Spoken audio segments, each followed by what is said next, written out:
Assalamualaikum warahmatullahi wabarakatuh.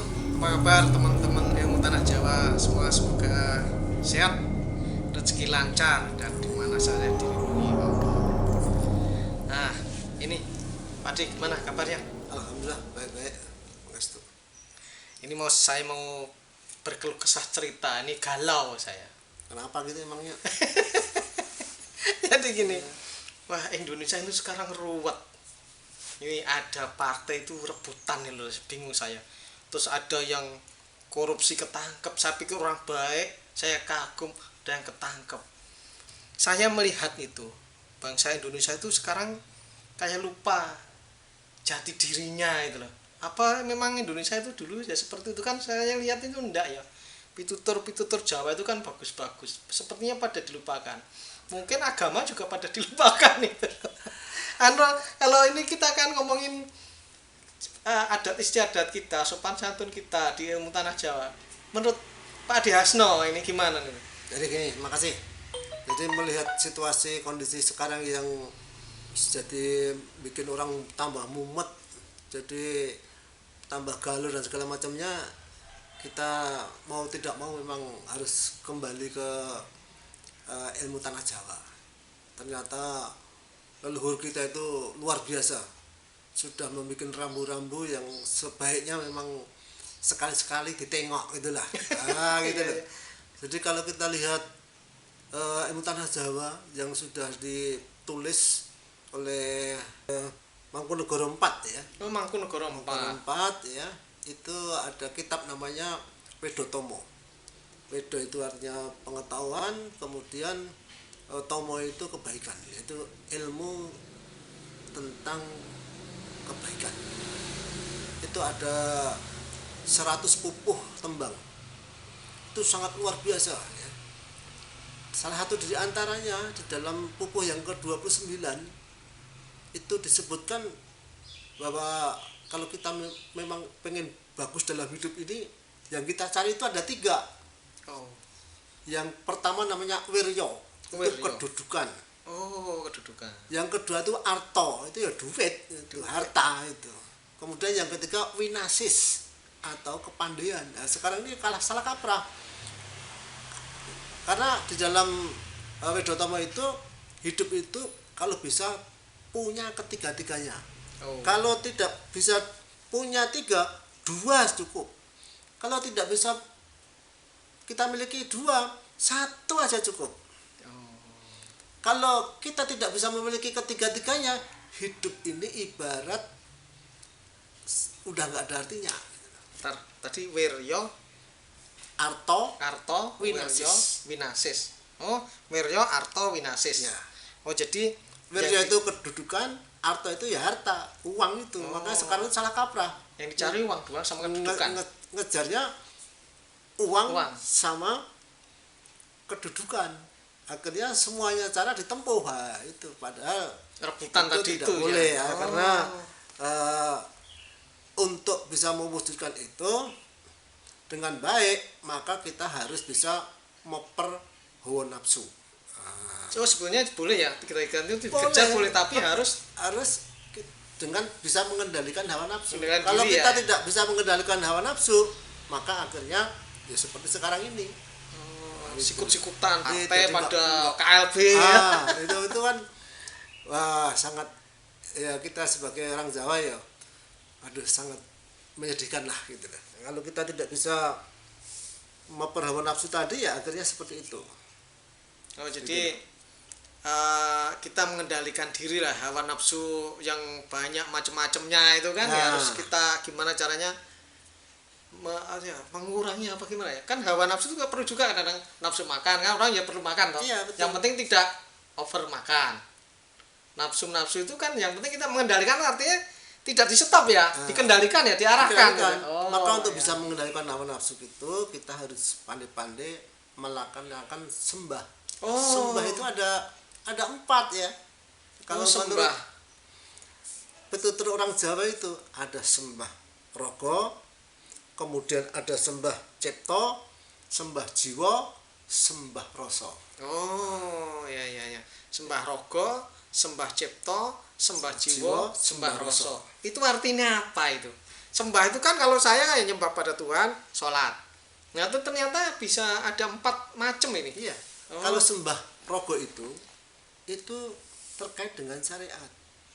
Kalau wong sholat kan kudu wudu dan segala macamnya, ngadeg, jungkuk, dan segala macam. Oh, jadi kan, cuma badan ada yang hanya badannya saja yang menyembah pada Tuhan. Itu. Oh, itu benar badannya doang. Iya, itu. Nah, makanya sembah rogo itu harus diikuti dengan sembah cipta. Sembah cipta itu berkaitan dengan kolbu. Jadi kalau sholat dengan hatinya juga ikut sholat. Jadi betul-betul jangan sampai engkau sholat atau menyembah, ya itu menyembah orang oleh. Kalau sembah itu kan manfaatnya hanya individu.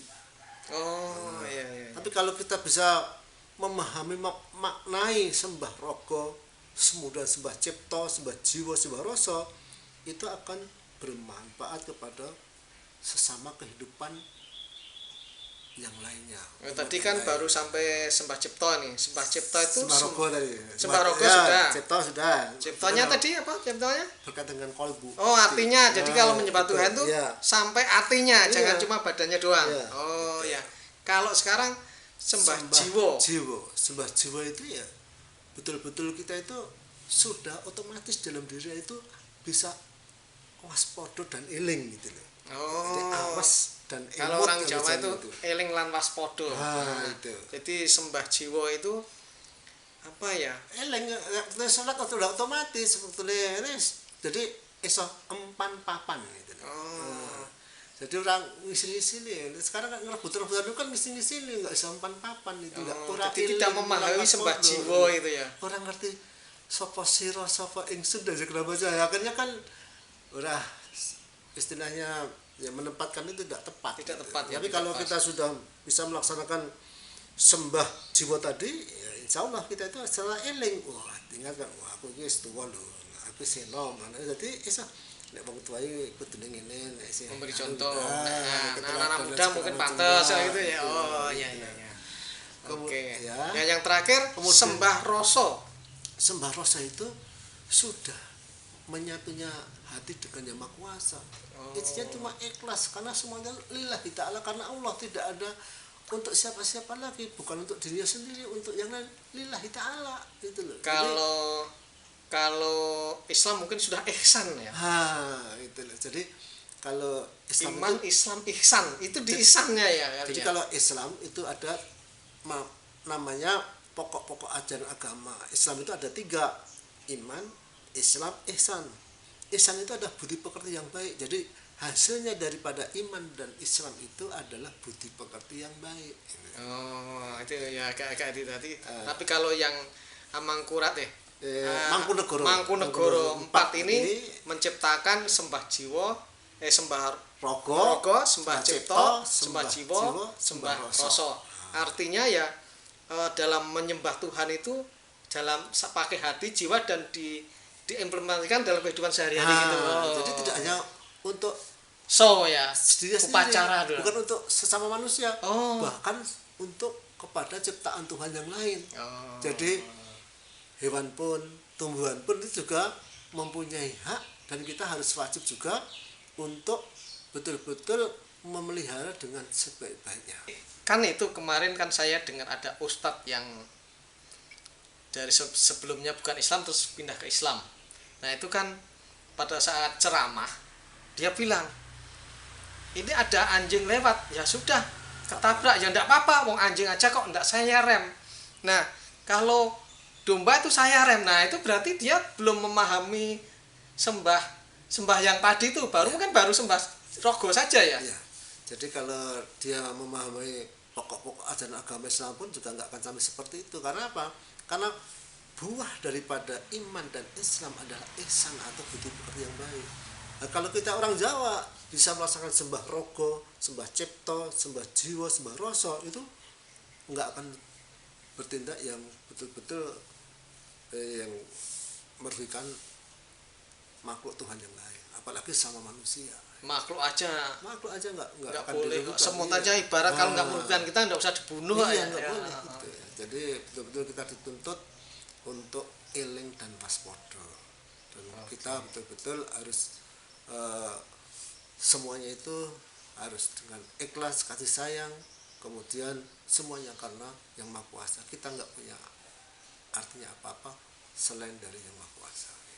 Oke, terima kasih Pak D. Hasno. Ini Pak D. Suhasno Hari, Kolonel Purnawirawan. Nah, apa yang disampaikan ini adalah hasil karya Mangkunegoro IV yang hebat sekali, yang perlu kita tengok lagi ya, Pak D. Kita tengok lagi lah sekali-sekali, itu jangan dibiarkan aja. Ini mah warisan leluhur yang tidak ternilai harganya. Gitu. Oke, terima kasih Pak D. Semoga ini bermanfaat pada viewer kita dan semoga Indonesia menjadi lebih baik.